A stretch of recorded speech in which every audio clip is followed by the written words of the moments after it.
back to Number 9 Farms. Today we're going to be doing a little bit more of the tomato sauce, and this time we have now used it without the cooking the tomatoes.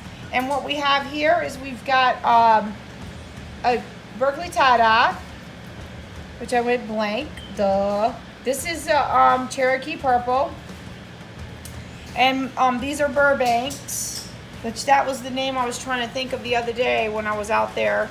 And these are all black cherries. And then I got a bunch more here, but I've got a whole bunch more over there that we gotta get washed up.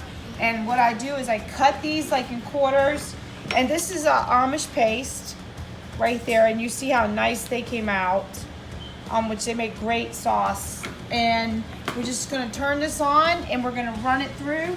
And I got my little granddaughter here, Skylar, and she's gonna do all the pushing through. Hi. All right, baby, let's go.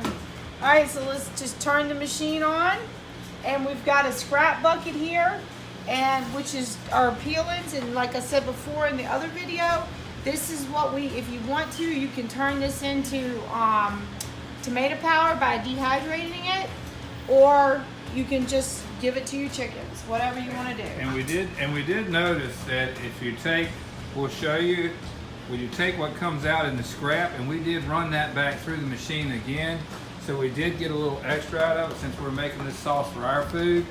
This is not a product that we sell, this is just for us. So we ran it back through again, and we did get a little bit more out of it, okay? All right. All right, so now, Skylar, you can go ahead and start putting cherry tomatoes in. Skylar is all ready. She's washed her hands and she's set to go. And just go ahead. Drop it in.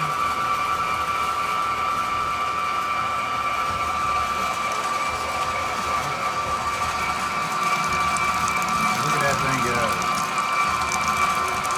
And you don't have to take the tops off or anything, the little green part, because it separates out. You see, if you watch what's coming into the bucket, you will see that the tops and everything come right out the end of this machine. I don't think you could get an easier way to make sauces and things like that.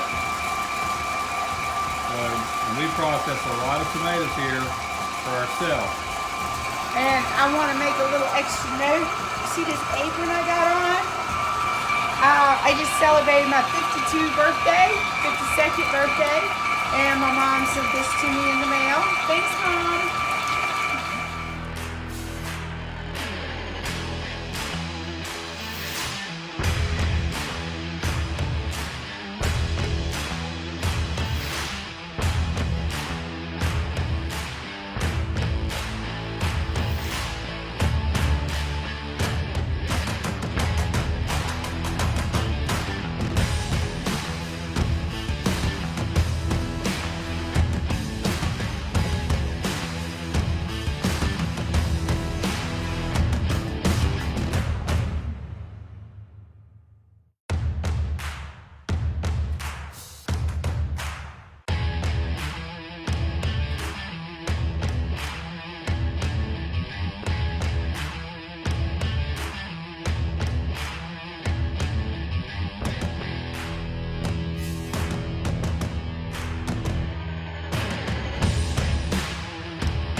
So what we're done now, we've got 22 quarts of tomatoes, straight tomatoes, nothing else. And we are wrapping this up. We're done with the tomatoes for today. Woohoo! So now what we're going to do is we're going to go ahead and can this up, and we'll be back. The first, this is a 24 quart pot, and that is in there cooking. This is one batch. This is the 22 quarts of, and I'm cooking them down. And as you can see, they've gone down considerably. So now I'm going to be canning these as soon as they're done. I filled the jars up half full or so, and then I add a tablespoon of lemon juice, just regular old lemon juice. And you don't never want to put the lemon juice in on a hot jar, right in the bottom because it could crack it, especially if your lemon juice isn't room temperature. So you always want to fill it up there, and then I go ahead and put all my spices in, and I usually put about a half teaspoon or 1 teaspoon of salt. That's your choice. That I just do that because I want it to taste good, and we like salt here. So, and I go to fill them up, and I still got a lot more left to do, and run them for 45 minutes. It's water bath canner. So there's all my spices, and there we go, water bath canner. So I wanted to tell you that I finished up all the spaghetti sauce, and now what I'm gonna have to do is we got more we're gonna start today, and here is what we have to date, what we have done. So if it's 714, 74 jars or 61 quarts.